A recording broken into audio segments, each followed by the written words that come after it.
우리가 마태복음 12장 설교를 마무리하고 오늘부터는 13장 말씀을 나누게 됩니다. 여러분, 이 마태복음 13장 말씀은 여러 가지 비유의 말씀들이 기록이 되어 있는 그런 본문이죠. 그런데 내용이 예수님께서 비유를 말씀하시고 다른 걸 또 말씀하시다가 또 비유에 대한 해석을 해주시고 이런 식으로 이 13장이 구성이 되어 있기 때문에 설교하는 데는 좀 필요가 있어가지고 이렇게 중간중간을 읽고 오늘은 비유에 대한 주제를 가지고 여러분과 말씀을 나누려고 합니다. 오늘 설교의 제목이 비유의 달인 예수라고 하는 그런 제목을 제가 정했죠. 오늘 설교의 주제가 비유라고 하는 얘기입니다. 여러분, 제가 여러분이 잘 아는 성경 말씀을 읽을 테니까 이 성경이 성경 어떤 성경에 몇 장인지를 여러분이 한번 맞춰보셨으면 좋겠어요. 사랑은 오래 참고 사랑은 온유하며 시기하지 아니하며 어디예요? 이걸 모르면 간첩이죠, 그렇죠?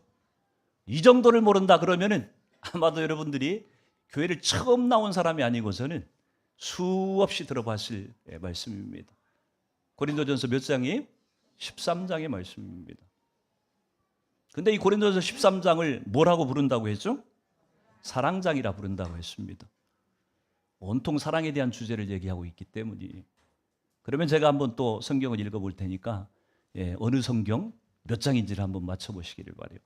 이거를 맞추시는 분들은 제가 휴가를 갔다 와서 상을 준비해서 드리도록 하겠습니다. 휴가지에 가서 제가 상을 사올 거예요, 선물을. 내가 받은 것을 먼저 너희에게 전하였노니 이는 성경대로 그리스도께서 우리 죄를 위하여 죽으시고 장사 지냄 받으셨다가 성경대로 사흘 만에 다시 살아나사 게바에게 보이시고 후에 12제자에게와 그 후에 500의 형제에게 일시에 보이셨나니 그 중에 지금까지 대다수는 살아있고 어떤 사람들은 잠들었으며 그 후에 야고보에게 보이셨으며 그 후에 모든 사도에게와 맨 나중에 만삭되지 못하여 난 자 같은 내게도 보이셨느니라. 어느 성경? 누가 썼는지는 아시겠죠? 사도 바울이 썼어요. 그러면 압축이 되죠? 사도 바울이 썼던 성경들이 여러분 머릿속에 지나갈 텐데 어떤 성경 같아요?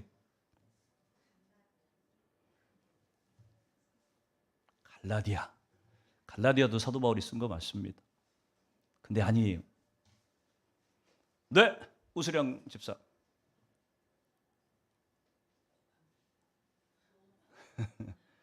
사무실에서 열심히 대답을 했는데 땡! 틀렸습니다.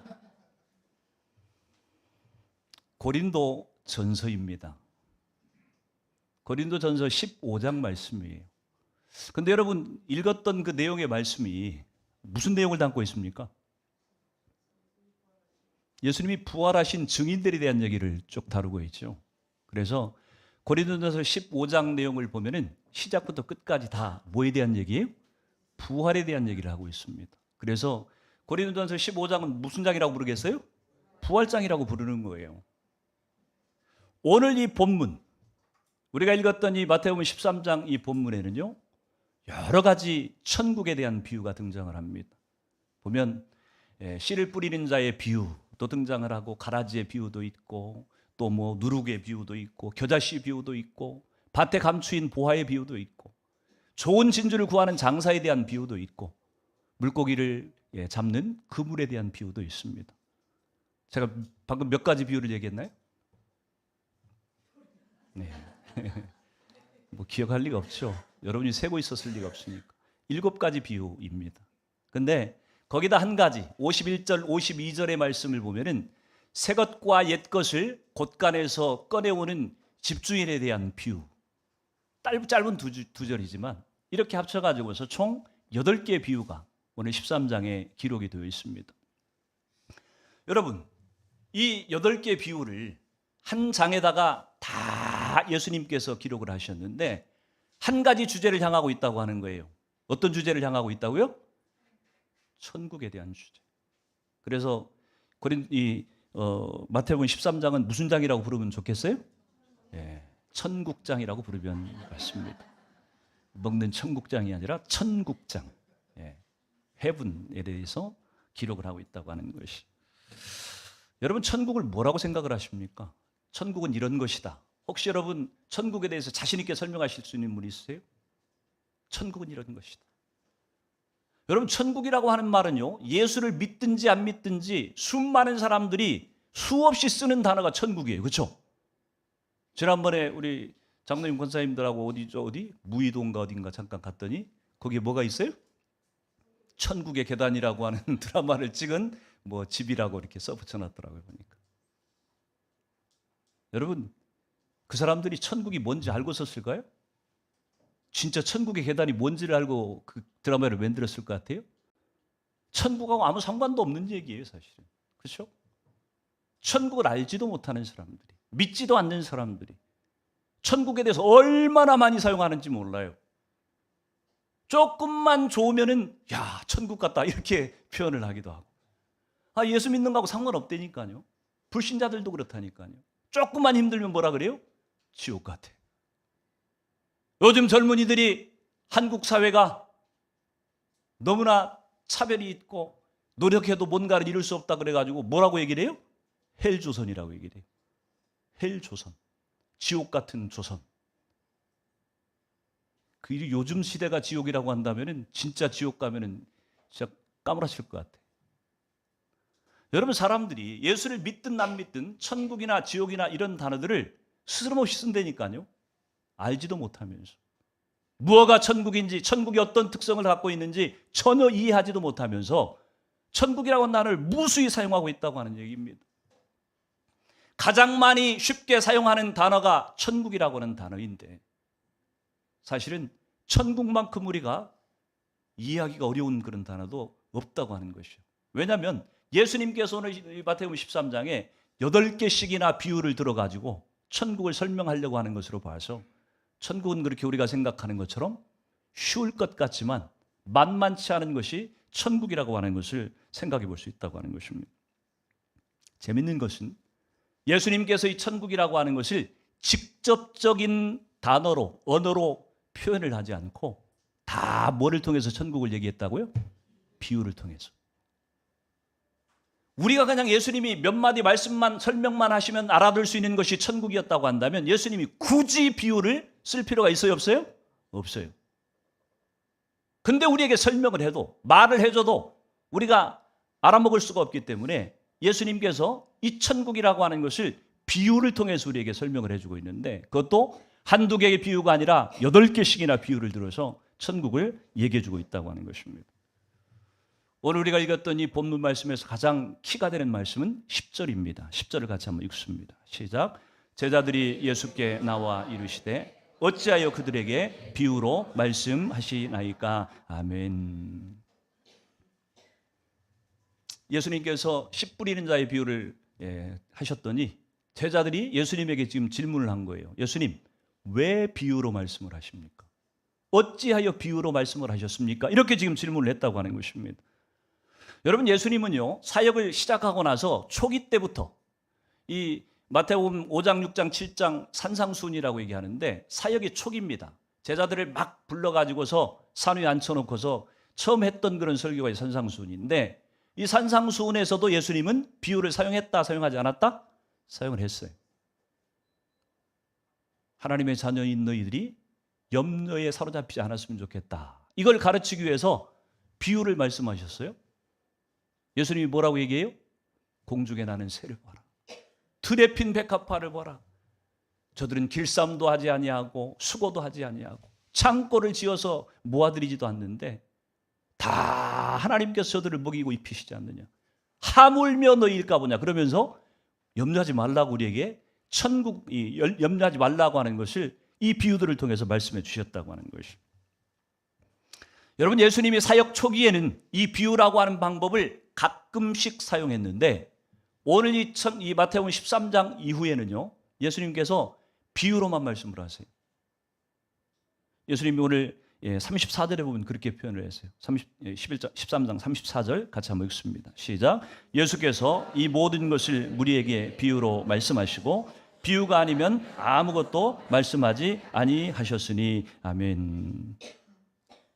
예수님이 이후로 이 천국에 대한 비유를 해주신 이후로 비유가 아니면 말씀을 하시지 않았다고 할 만큼 예수님이 하시고자 하는 말씀, 설교를 할 때 항상 비유를 통해서 말씀을 하셨다고 하는 것입니다. 여러분, 우리가 천국을 이해하려면, 특별히 예수님께서 하신 말씀들을 이해하려면 비유라고 하는 것을 잘 이해하지 못하면 하나님 말씀을 우리가 온전하게 깨달을 수가 없어요. 해석하기가 어렵다고 하는 것입니다. 비유를 모르면, 예수님이 비유를 어떻게 사용하셨는지, 비유에 대해서 이해가 없으면 예수님 말씀을 잘 깨달을 수가 없다고 하는 것입니다.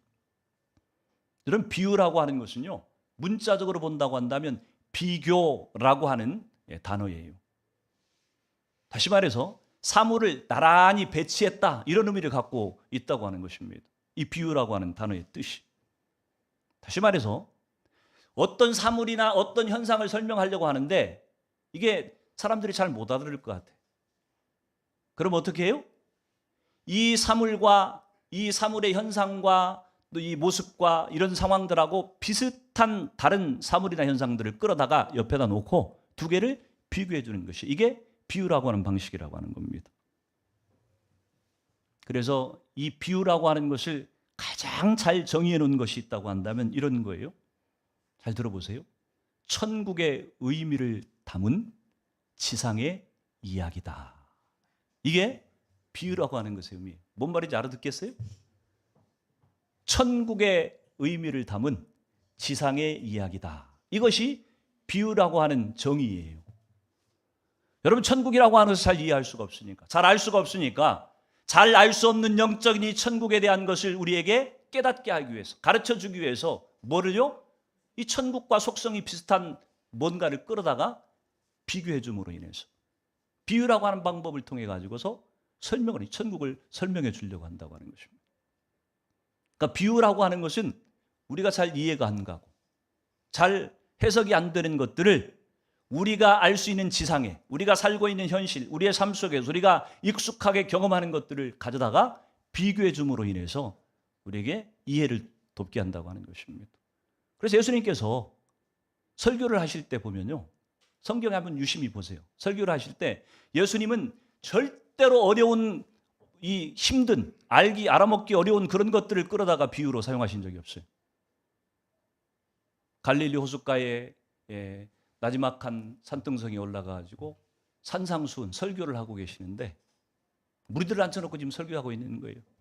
그랬더니 저기 눈앞에 보이는 밭에서 농부가 씨를 뿌리고 있어요.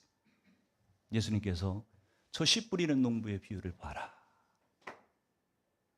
설교를 하고 있는데 공중에 새가 한 마리 날아가요. 공중에 나는 새를 한번 봐라. 모여 앉아있는 그 밑에 백합화들이 피어 있습니다. 저 백합화를 한번 봐라. 예수님께서 비유를 사용하실 때는요, 굉장히 우리가 알아듣기 쉬운 것들을 갖다 배치시킴으로 우리의 이해를 도왔다고 하는 것입니다. 그런데 우리가 이 비유를 해석할 때 조심해야 될 것이 있어요. 비유의 특성을 잘 알지 못하면 비유를 이해하기가 어려울 수 있습니다. 오해할 수 있고 잘못 해석할 수가 있어요. 한번 띄워줘 보실래요? 비유에는 두 가지 특성이라고 하는 게 있어요. 하나는 유사성이라고 하는 것이 있고 하나는 상이성이라고 하는 것이 있습니다. 영어 잘하시는 분들은 영어로 보면 더 빨리 알 수 있을 거예요. 시몰레러티, 디프레러티, 디스페러티. 상이성과 유사성이라고 하는 것이 있는데, 여러분, 예수님께서 천국을 비유할 때 천국은 이런 사람이 들어갈 수 있다 그러면서 누구를 예로 들었어요? 어린아이를 예로 들었죠. 그렇죠? 어린아이 같은 사람이 천국에 들어갈 수 있다, 이렇게 비유를 했어요. 여러분, 이 어린아이와 천국을 지금 비교를 해주면서 비유를 했는데, 천국과 어린아이를 저 유사성과 상이성, 유사성은 비슷한 점인 거고 상이성은 차이점을 얘기하는 거예요. 그런데 유사성과 상이성 가운데 어떤 것을 취해서 예수님이 비유를 했을 것 같습니까? 천국은 어린아이 같은 사람들이 들어갈 수 있는 곳이다, 이렇게 얘기했을 때 저 유사성하고 상이성 가운데 어떤 특성을 가져다가 예수님이 말씀을 비유를 하셨겠습니까? 유사성? 어린아이와 천국이 비슷한 점을 가져다 지금 썼다고요? 맞아요. 어떤 유사성이요? 순진하고 단순하고, 예. 부모님에게 철저하게 의존적이고, 이런 이 천국과 어린아이가 동질성을 가진 유사성을 가지고서 비유를 들은 거예요. 만약에 저거를 이 상위성을 가지고서 만약 비유를 해석한다고 한다면 큰 문제가 생겨나요. 예배 시간에 떠들고 말도 안 듣고 싸우고 고집 피우고 자기 하고 싶은 거 있으면 막 들어누워서 떼쓰고, 이런 천국과 어린아이의 상위성을 가지고 만약 저거 성경을 해석한다고 한다면 굉장히 잘못된 해석을 할 수가 있다고 하는 것입니다. 아무튼 간에 이 비유를 해석할 때는 예수님께서 어떤 의도를 가지고 유사성을 가져다가 취한 것인가 아니면 상위성을 가져다 취하신 것인가를 여러분이 분별해야 된다고 하는 것입니다. 또 한 가지, 예수님께서 비유를 사용하실 때 그 사용하시는 의도를 오해해서는 안 된다고 하는 것입니다. 오늘 보니까 제자들이 그렇게 질문했어요. 왜 비유를 말씀하십니까? 왜 비유로 말씀을 하십니까? 이렇게 질문을 했잖아요, 지금.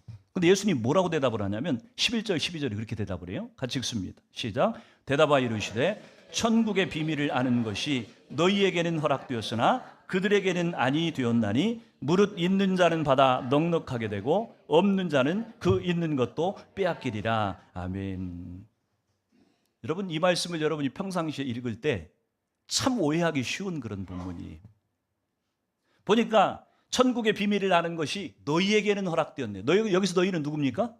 제자들이에요. 너희에게는 천국의 비밀을 아는 것이 허락되는데 그들에게는 허락되지 않았다. 그들이 누구예요? 무리들이에요. 근데 이 무리들 속에는 누가 포함되어 있습니까? 바리새인과 서기관들이 포함된 무리를 얘기하고 있어요.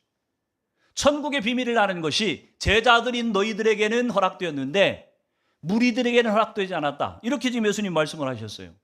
그리고 무릇 있는 자는 받아 넉넉하게 되고 없는 자는 그 있는 것까지도 빼앗길 것이다. 이렇게 말씀을 하시니까 잘못 성경을 해석을 하면은 예수님이 제자들에게는 천국을 허락하셨고 무리들에게는 천국을 안 주시기로 하셨구나. 제자들에게는 천국을 깨닫게 하셨고 무리들에게는 천국을 감춰버리셨구나. 이렇게 성경을 해석할 오해할 수 있는 여지가 있다고 하는 것입니다. 이미 버려진 자들, 이미 진독 가운데 있는 자들, 이런 자들은 예수님께서 눈을 가려가지고 마치 천국을 깨닫지 못하게 하는 것처럼 여러분이 성경을 오해할 수 있다고 하는 것입니다. 만약 그런 것이라고 한다면 예수님이 비유를 사용하신 것이 사람들이 진리를 깨닫지 못하도록 감추기 위해 가지고 비유를 쓴 꼴이 되는 거예요. 그렇죠? 여러분, 예수님께서 지금 사람들을 향해서 설교하고 있는데 진리를 얘기하고 계시는데 감추려고 지금 비유를 말씀하셨을까요? 이건 뭔가 안 맞잖아요. 지금 하나님의 속성하고 맞지 않는다고 하는 것입니다. 이런 생각은요, 예수님이 왜 이 땅에 오셨는지 예수님의 사역의 목적을 모르는 사람들이나 할 수 있는 생각이에요. 그렇지 않아요. 오히려 반대입니다. 오히려 비유의 목적이라고 하는 것은요, 하나님의 진리, 하나님의 계시를 우리에게 더 잘 깨닫게 해주기 위해서 예수님이 이 비유를 쓰신다고 하는 거예요. 예수님께서 비유를 사용하신 목적은 분명해요. 진리를 감추려고 하는 것이 아니라 진리를 죄인들에게 더 잘 깨닫게 하기 위해서. 근데 비유를 말씀하셨는데 제자들이 비유를 못 알아들었어요. 그렇죠? 나중에 따로 왔을 때 주님, 아까 말씀하신 씨 뿌리는 자의 비유가 무슨 의미였어요? 따로 설명을 해줬어요. 그러니까 제자들도 처음에 못 알아들었다고 하는 얘기입니다. 그러면 제자들에게도 비유를 말씀하신 것이 천국을 안 가르치려고, 진리를 감추려고 예수님이 그랬다는 얘기인데 말이 안 되는 얘기예요. 예수님이 진리를 더 잘 깨닫게 해주기 위해서 비유를 쓰신 것인데, 그렇다고 한다면 왜 이런 문제들이 생겨나는지를 우리가 이해할 필요가 있다고 하는 것이죠. 여러분, 해가 떠 있어요. 태양을 여러분이 볼 수 있습니까? 정면으로? 그냥 맨눈으로 볼 수 있어요? 그냥 이렇게 볼 수 있어요? 봤다가는 어떻게 됩니까? 실명하죠, 실명. 눈이 멀어버립니다. 그래서 태양을 보려고 하면 반드시 어떻게 해야 돼요? 선글라스를 끼야 돼요. 생유리를 갖다 대야만, 그리고 그것을 통과해서만 태양을 볼 수가 있는 거예요. 근데 선글라스를 끼면은 흐릿해지죠. 예. 저는 선글라스 끼는 거를 별로 안 좋아하는 사람입니다. 멋부리기 위해서 혹시 뭐 끼는 사람이 있을지 모르겠는데 저는 선글라스를 본래 잘 안 끼어요. 왜 안 끼냐면은 선글라스를 끼면 왠지 손해를 보는 것 같은 느낌이 들어요. 하나님이 주신 이 반짝반짝하고 진짜 아름다운 세상을 선글라스를 끼면은 제대로 안 보여요. 이게 약간 색깔이 다르게 보이기도 하고, 단풍을 봐도 단풍을 볼 때는 색깔이 더 진하게 보이는 것 같아요. 도움이 되는 것 같아요. 나머지는 하늘도 그렇게 맑지 않고 뭔가 이상해요. 뭔가. 여러분, 태양을 제대로 보려면요, 가리우는 것 같지만 색유리를 끼워야지만이 태양을 볼 수가 있는 거죠.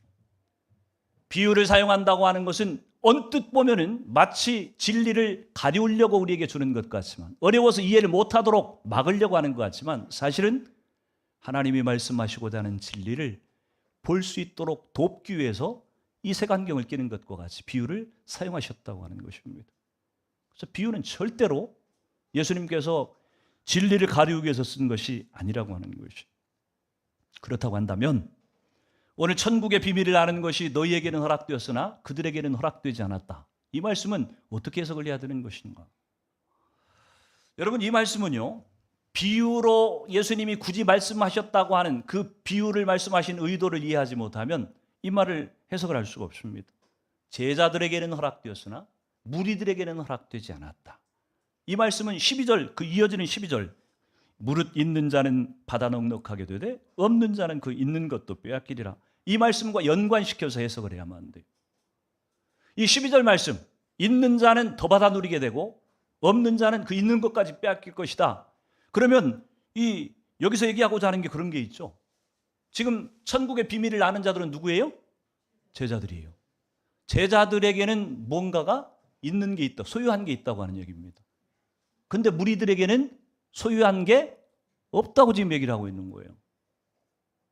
무리들에게는 없는데 제자들에게는 있고, 제자들에게는 있는데 무리들에게는 없는, 무리들에게 결핍된 그것이 뭐냐는 얘기예요. 지금 그것을 알지 못하면 이 본문을 우리가 해석을 할 수가 없다고 하는 것입니다.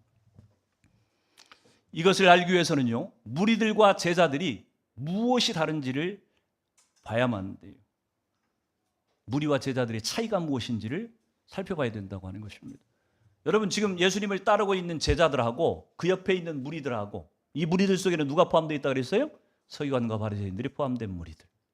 이 무리들하고 제자들하고 근본적인 차이가 뭘까요? 제자들은 예수님을 구주로, 왕으로 모셔드린 사람들이에요. 받아들인 사람들이에요. 무리들은 어떤 사람들이에요? 예수님이 왕 되는 것을 거절한 사람, 거절한 정도가 아니라 배척한 사람들이고, 그 왕 되신 예수님을 잡아 죽이려고 하는 사람들이에요. 무리들은 예수님을 거절한 사람들이고 제자들은 예수님을 영접한 사람이라고 하는 차이가 있다고 하는 것입니다. 무릇 있는 자, 무릇 없는 자, 있는 자와 없는 자의 차이가 무엇이냐면 이 얘기를 하고 있는 거예요. 예수님을 왕으로, 구세주로 영접할 마음이 있느냐 없느냐, 영접했느냐 안 했느냐, 그 얘기를 지금 묻고 있는 거라고 하는 것입니다. 지금 예수님을 따르고 있는 제자들도 그랬지만 이 무리들에 포함된 이 사람들은요, 본래 유대인들이에요. 타고날 때부터 그들은 종교적인 그런 훈련을 통해서 하나님에 대한 지식을 갖고 있는 사람들이에요. 그렇죠? 하나님을 아는 사람들이에요. 믿는다고 하는 사람들이에요. 근데 그들이 믿고 있었던 성경의 결론으로 이 땅에 누가 오셨어요? 예수님이 오셨는데 그 예수님을 이 사람들은 거절해버린 것이, 배척한 것입니다. 왕으로 구세주로 받아들이지 않겠다고 거절한 것이. 그래서 지금 얘기하고자 하는 것이 뭐냐면은 영접한 자에게는 천국을 아는 비밀을 허락하시지만, 예수 그리스도 그분을 전부를 다 내어주시지만, 그래서 알게 하시지만 영접하지 않는 자들에게는 그 천국이 거절된다고 하는 것이죠.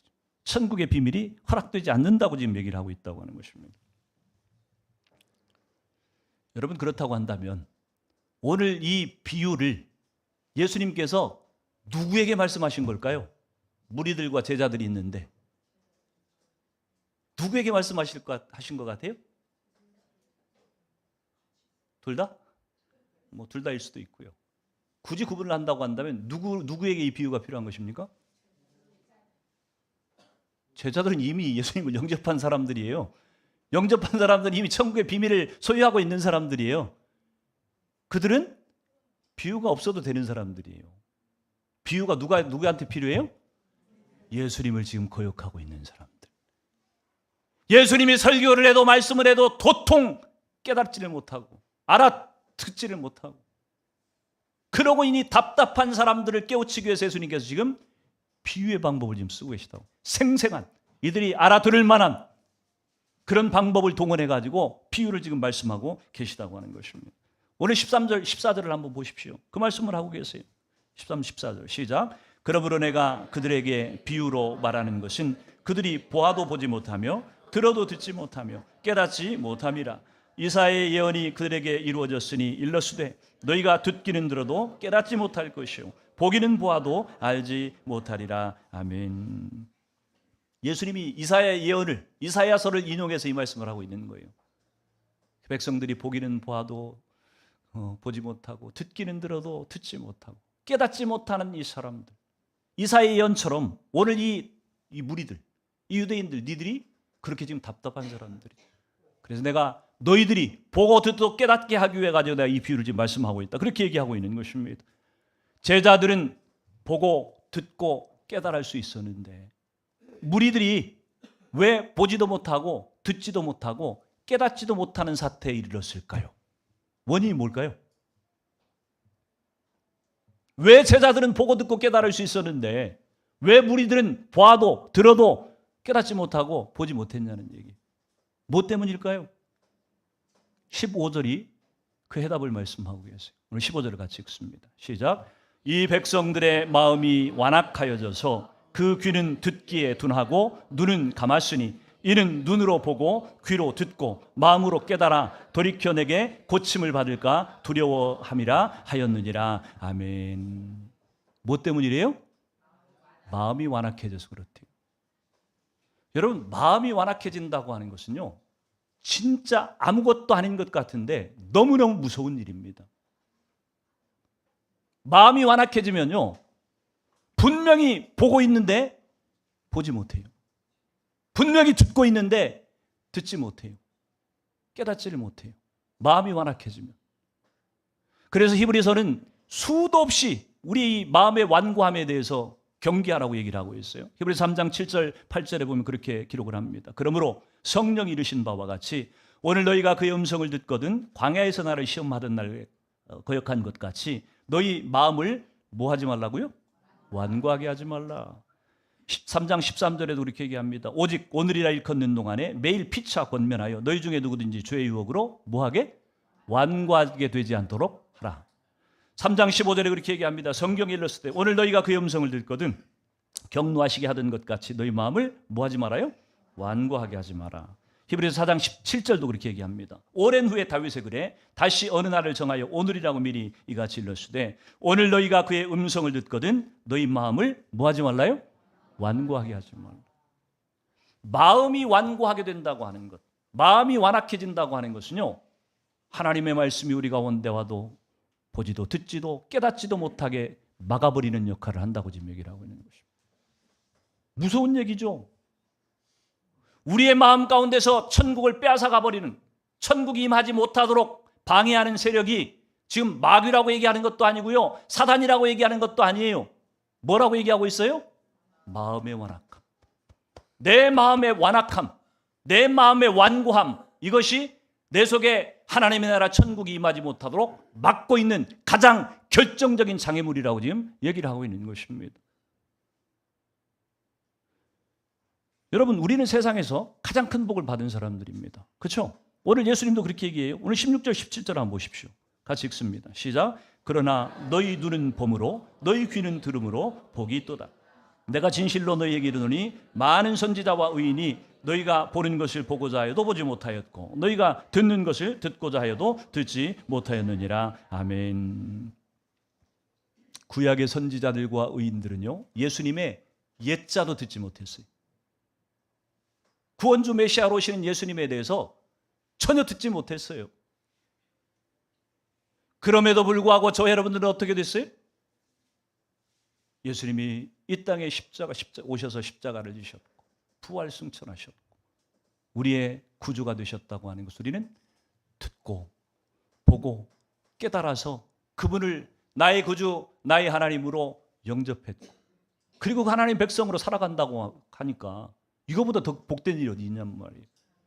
예수님이 그런 우리들이 혹시 깨닫지 못할까 봐 오늘 무리를 향해서 비유로 말씀하신 것과 같이 자비를 베푸셔서 우리가 알아들을 수 있도록 확실히 설명해 주시는 예수님.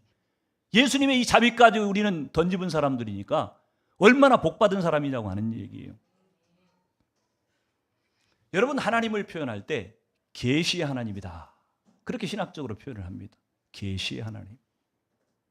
여러분, 계시라고 하는 것은 자기를 드러내 보인다고 하는 그런 뜻입니다. 계시라고 하는 뜻이 그거예요. 자기를 드러내 보이는 거예요. 하나님을 계시 하나님이라고 하는 얘기는요, 하나님은 자기를 감추려고 하시는 분이 아니라 다른 저 이방신들처럼 돈 많이 가지고 와야 우상신이 원하는 뭔가를 다 갖다 바쳐야만 조금 열어주고, 그렇죠? 점하는 집에 한번 가보세요. 복채를 많이 내야지 가르쳐주죠. 조금 내면은 자꾸 딴청 부리고 다른 소리 하잖아요. 그리고 돈을 많이 줘야지 많이 가르쳐줘요.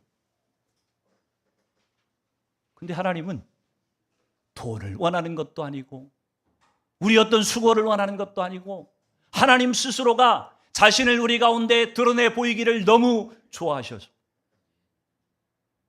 어떻게든지 틈만 나면 자신을 우리 가운데 계시해 주셔서 우리로 하여금 그 하나님을 보고 듣고 깨달을 수 있도록 그렇게 기회를 주시는 하나님인데, 여러분, 그 예수님이 비유를 하시면서 감추려고 비유를 했겠어요? 절대로 그럴 리가 없다고 하는 것이. 계시의 하나님, 자기를 나타내 보여주시기를 기뻐하시는 하나님, 그 하나님을, 우리 하나님을 섬긴다고 하는 것은요, 복 중에 복이라고 하는 것입니다. 여러분, 성경 전체는요, 다른 말로 한마디로 표현하면 계시예요. 계시. 성경 전체가 계시예요. 성경 66권이 계시예요. 근데 그 계시의 가장 하이라이트가 뭐였어요? 예수 그리스도를. 그러니까 예수님 그분 자체가 이 땅에 오신 것이 우리에게 계시로 오신 것이. 그 예수님이 오셔가지고서 자신을 보여줬는데 믿기는 고사하고 잡아 죽였어요. 그런 인간들을, 그런 죄인들을 위해서 예수님은 친히 비유로 지금 말씀하고 계시는 거예요. 우리에게 어떻게 하면 우리를 깨닫게 하시나. 왜 설교의 제목을 제가 이 비유의 달인이라고 정했겠습니까? 어떻게든 이 비유를 통해서 죄인들이 눈이 어두워진 자, 마음이 닫혀진 자, 그들이 예수님을 깨달을 수 있도록 도우시려고 한다고 하는 것입니다. 근데 우리가 그 예수님을 깨닫고 이 진리와 계시를 깨닫고 우리 가운데 이 천국이 임하는 것을 가장 강력하게 방해하고 있는 장애물이 뭐라고요? 마음의 완악함이라는 거예요. 그래서 여러분의 마음이 강팍해지는 것을 정말 조심해야 돼요. 여러분 마음이 딱딱하게 굳어지는 순간에 우리 속에서 천국이 사라져버립니다. 여러분이 매일 경험하는 것들일 거예요. 의식하지 않았을 뿐이지.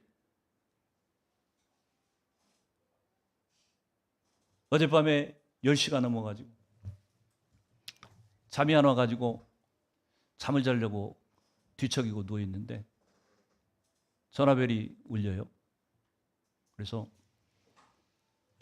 평상시 같으면 잠자리 들었으니까 내일 아침에 전화하지. 그러고 안 받으려다가 왠지 받아야 될 것 같은 느낌이 들어가지고 전화를 받았어요. 그랬더니 주차장에서 차를 빼래요. 저희 빌라에 차를 한 대씩밖에 댈 수 없는데 제가 교회 차를 가지고 가가지고 2대거든요. 저희 빌라에 차가 2대씩인 집이 한 3집 돼요. 그래서 이렇게 서로들 눈치껏 알아서 이렇게 봐주거든요. 근데 평상시에는 텅텅 잘도 비더니 어젯밤에 따라 그냥 차가 꽉 차 있었는 모양이야. 그러니까 차 한 대가 들어왔는데 될 자리가 없으니까 보니까 이제 제가 200 사오라고 딱 써놨거든요, 제가. 그랬더니 자기네도 2대인데 한 대는 다른 데 돈 내고 그러니까 차를 빼라는 거예요. 내려갔어요. 옷을 갈아입고 내려갔더니 주차장에 젊은 애기 엄마예요. 키는 짝달막 해가지고 인상이 썩 좋지 않은 그런 자매. 지금 잠을 자려고 누웠다가 다시 옷을 갈아입고 나갔으니 제가 썩 기분이 좋지는 않잖아요, 지금.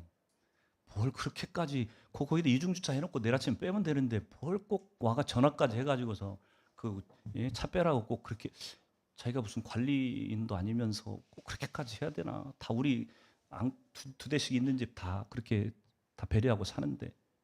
내려갔는데 인상까지 별로 안 좋아. 그래서 자기네도 돈 내고 2대를 그러는데, 그러니까 빼라는 거예요. 나이도 새파랗게 젊은 자매가. 근데 순간적으로 확 이런 게 좀 올라오는 거예요. 제 마음이 강팍해지려고 하는 거예요. 내일이 주일인데 목사가 토요일 날 저녁에 마음이 강팍해지면 도움이 되겠어요?